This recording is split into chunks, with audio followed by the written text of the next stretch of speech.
Hello everybody. I'm gonna do some soft spoken tests today. Still coming to grips with how to record soft spoken, so please let me know your thoughts. And we are going to start off this test by going through some Sherlock Holmes. So we're going to start off with chapter 1 of A Study in Scarlet, titled Mr. Sherlock Holmes. And maybe with soft spoken I'll do a little bit more ear to ear. But in any case, the chapter 1. In the year 1878, I took my degree of Doctor of Medicine of the University of London and proceeded to Netley to go through the course prescribed for surgeons in the army. Having completed my studies there, I was duly attracted to the 5th Northumberland Ulsters as assistant surgeon. The regiment was stationed in India at the time, and before I could join it, the Second Afghan War had broken out. On landing at Bombay, I learned that my corps had advanced through the passes and was already deep in the enemy's country. I followed, however, with many other officers who were in the same situation as myself, and succeeded in reaching the Kandahar in safety, where I found my regiment and once entered upon my new duties. The campaign brought honors and promotions to many, but for me it had nothing but misfortune and disaster. I was removed from my brigade attached to the Berkshires, with whom I served at the final. But for me, it had nothing but misfortunes and disaster. I was removed from my brigade and attached to the Berkshires, with whom I served at the fatal battle of Maiwand. There I was struck on the shoulder by a Jezeel bullet which shattered the bone and grazed the subclavian artery.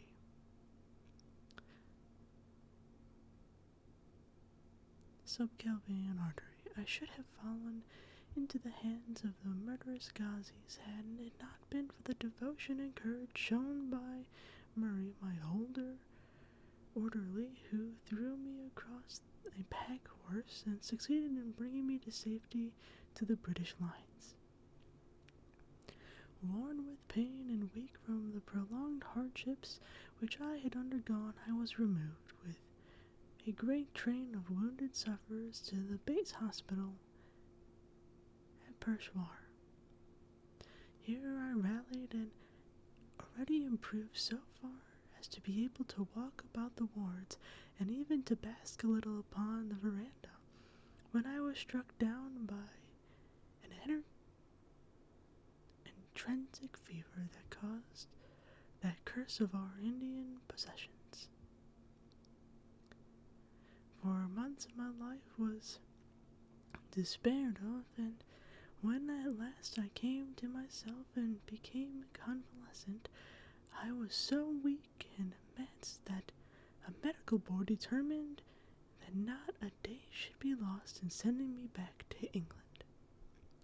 I was dispatched accordingly in the troopship Orontes and landed a month later in Portsmouth Jetty with my health inevitably ruined. But with permission from a parental government to spend some next 9 months in attending to improve it. I had neither kith nor kin in England, and was therefore as free as air, or as free as income of those 11 shillings and 6 pence a day would permit a man to be. In such a circumstance, I naturally gravitated to London, that cesspool into which all the lounges and idlers of the empire irresistibly drained. There I stayed for some time at a private hotel in Strand, leading a comfortless, meaningless existence and spending such money as I had considerably more freely than I ought.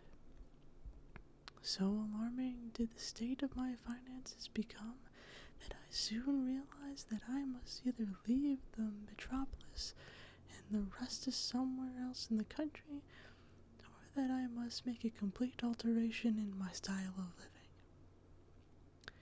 Choosing the latter alternative, I began by making up my mind to leave the hotel and take up my quarters in some less pretentious and less expensive domicile.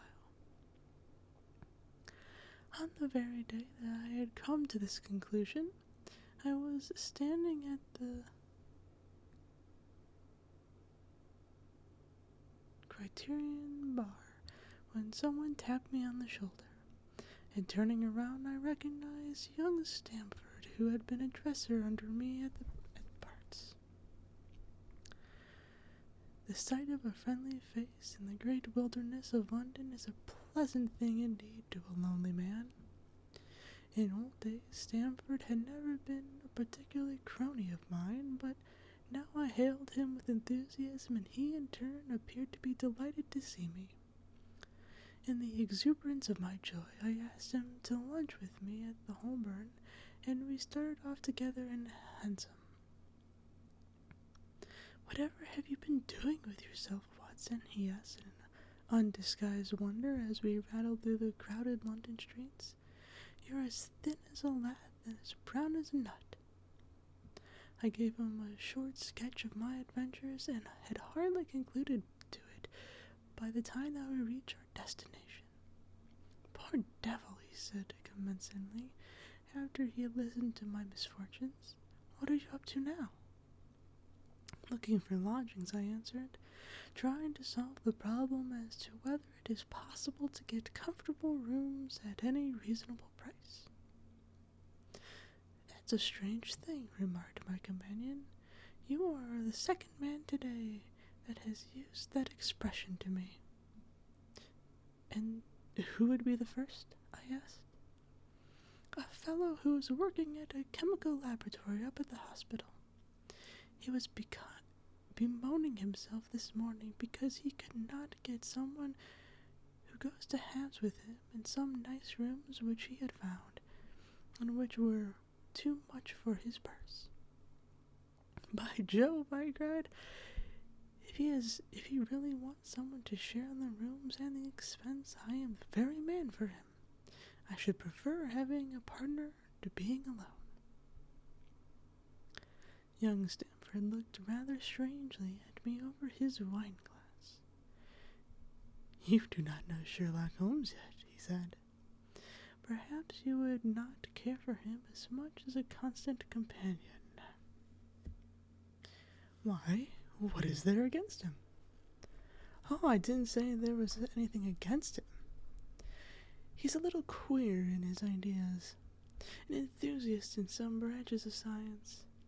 As far as I know, he's a decent enough fellow." "A medical student, I suppose?" said I. "No, I have no idea what he intends to go in for.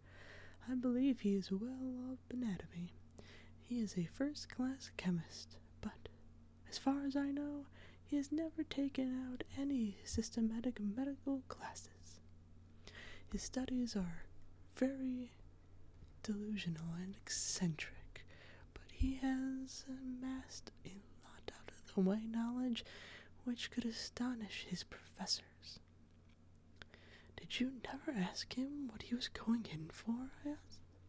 "No, he is not a man that is easy to draw out, though he can be communicative enough when the fancy seizes him." "I should like to meet him," I said. "If I am to lodge with anyone, I should prefer a man of studious and quiet habits. I am not strong enough yet to stand much noise or excitement. I had enough of both of those in Afghanistan to last me the remainder of my natural existence. How could I meet this friend of yours? He is sure to be at the laboratory, returned my companion. He either avoids the place for weeks, or else he works there from morning till night. If you like, we will drive around together this luncheon. Certainly, I answered, and conversation drifted away into other channels. As we made our way to the hospital after leaving Holbrook, Stamford made me a few more particulars about the gentleman in whom I proposed to take as a fellow lodger. You mustn't blame me if you don't get on with him, he said. I know nothing more of him than I have learned from meeting him occasionally at the laboratory. You proposed this arrangement, so you must not hold me responsible. If we don't get on with it, we will easily depart company, I answered. It seems to me, Stamford, I added, looking hard at my companion, that you, for some reason, are washing your hands of the matter. Is this fellow's temper so formidable, or what is it? Don't be mean-mouthed about it. It is not easy to express the inexpressible, he answered with a laugh. Holmes is a little too scientific for my taste. It approaches to cold-bloodedness. I could have imagined giving a friend a little pinch of the last vegetable Altoid, but not out of malevolence, you understand, but simply out of spirit of inquiry, in order to have an accurate idea of the effects. To do him justice, I think he would rather take it himself with the same readiness. He appears to have a passion for definite and exact knowledge. Very right, too. Yes, but it may be pushed to excess. When it comes to beating the subjects in the dissecting rooms with a stick, it certainly is rather a bizarre shape. Beating the subjects?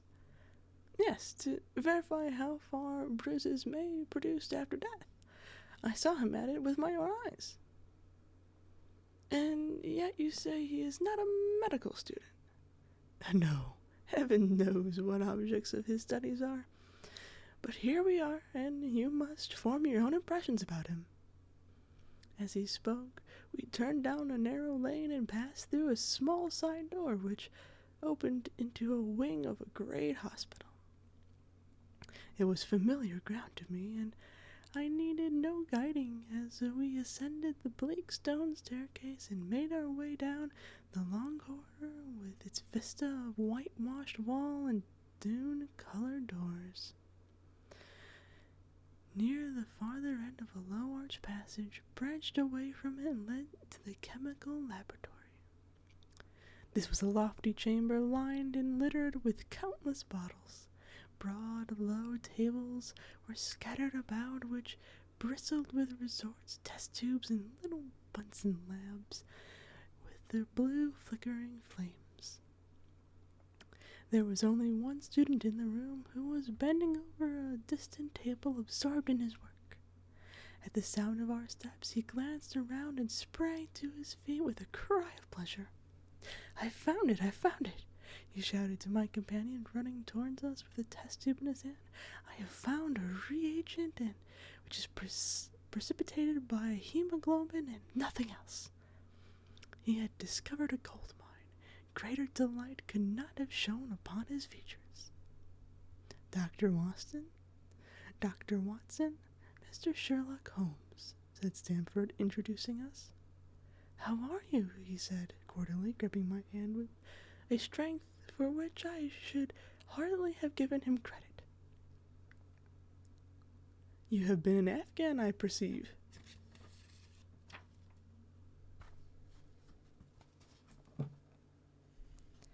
How on earth did you know that? I asked in astonishment. Never mind, he said, chuckling to himself. The question is now about hemoglobin. No doubt you see the significance in this discovery of mine. It is an interesting chemical, No doubt, I answered, but particularly. Why, man, it is the most particular medical legal discovery for years. Don't you see that it gives us an infallible test for bloodstains? Come over here now. He seized me by the coat sleeve in his eagerness and drew me over to the table at which he had been working. Let us have some fresh blood, he said, digging into a lawn bodkin to his finger and drawing out of the resulting drop into a chemical pipette. Now, I'll add this small quantity of blood to the liter of water.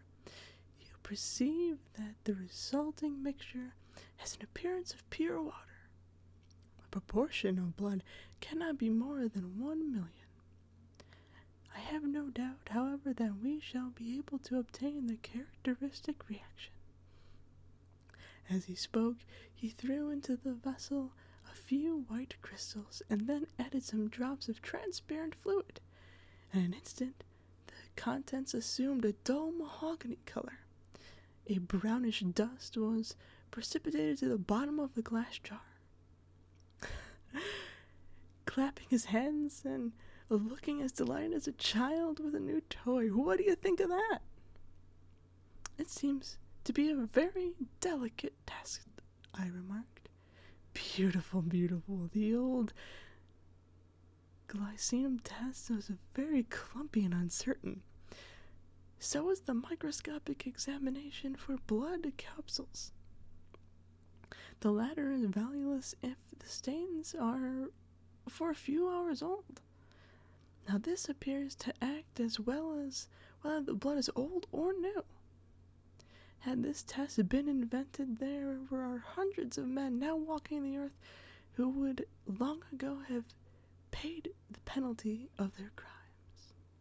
Indeed, I muttered. Criminal cases are continually hinging upon that one point. A man is suspected of a crime months, perhaps after it had been committed. His linen or clothes are examined and brownish stains are discovered upon them. Are they blood stains or mud stains or rust stains or fruit stains or what are they? That is the question which has been puzzling many an expert. And why? Because there was no reasonable, reliable test. Now we have the Sherlock Holmes test, and there will no longer be any difficulty. His eyes fairly glittered as he spoke, and he put his hands over his heart and bowed as if someone applauding a crowd conjured up by his imagination. You are to be congratulated, I remarked, considerably surprised at his enthusiasm. There was the case of Von Bischoff at Frankfurt last year. He would certainly have been hung had this test been in existence. Then there was the Madsen of Bradford and the notorious Mueller and the Lefebvre of Montpellier and Sampson of New Orleans. I could name a score of cases in which it would have been decisive. You seem to be a walking calendar of time, said Stamford with a laugh. You might start a paper with those lines. Call it the police news of the past. Very interesting reading it might make, too, remarked Sherlock Holmes, sticking a small piece of plaster over the prick of his finger. I have to be careful. He held out his hand as he spoke, and I noticed it was all molted over with similar pieces of plaster and discolored with strong acids. We came here on business, said Stamford, sitting down on a high three-legged stool and pushing another one in my direction with his foot. My friend here wants to take diggings, and as you were complaining that you can get no one to go halves with you, I thought that I had better bring you together. Sherlock Holmes seemed delighted at the idea of sharing his rooms with me. I have an eye on the suite in Baker Street, he said, which would suit us to the ground. You don't mind the smell of strong tobacco, I hope? I always smoke ships myself, I answered. That's good enough. I generally have chemicals about and occasionally do experiments. Would that annoy you? By no means. Let me see. What are my other shortcomings? I get in the dumps at times and don't open my mouth for days on end. You must not think of me sulky when I do that. Just let me alone and I'll be soon right. What have you to confess now is just as well for two fellows to know the worst of one another before they begin to live together. I laughed at his cross-examination. I keep a bullpup, I said, and I object to rows because my nerves are shaken and I will get all of sorts ungodly hours, and I am extremely lazy. I have another set of vices when I am well, but those are the principal ones at present. Do you include violin playing in your category of rows? He asked anxiously. It depends on the player, I answered. A well-played violin is a treat for the gods. A badly played one? Oh, that's all right, he cried with a merry laugh. I think we may consider things settled. That is, the rooms are agreeable to you. Well, when shall we see them? Call for me here at noon tomorrow, and we will begin together to settle everything, he answered. All right, noon exactly, said I, shaking his hand. We left him working among his chemicals and walked together towards my hotel.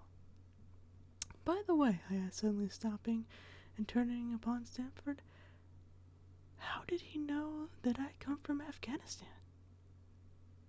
My companion smiled an enigmatic smile. That is just his little peculiarity, he said. A good many people I have wanted to know how he finds things out. Oh, a mystery is it? I cried, rubbing my hands. That is very piquant. That is very quaint. I am much obliged you to bring us together. The proper study of mankind is man, you know. You must study him, then, Stanford said as he bade me goodbye. You'll find him a knotty problem, though. I'll wager he learns more about you in the first than you about him. Goodbye. Goodbye, I answered, and strolled to my hotel and considerably interested in my new acquaintance.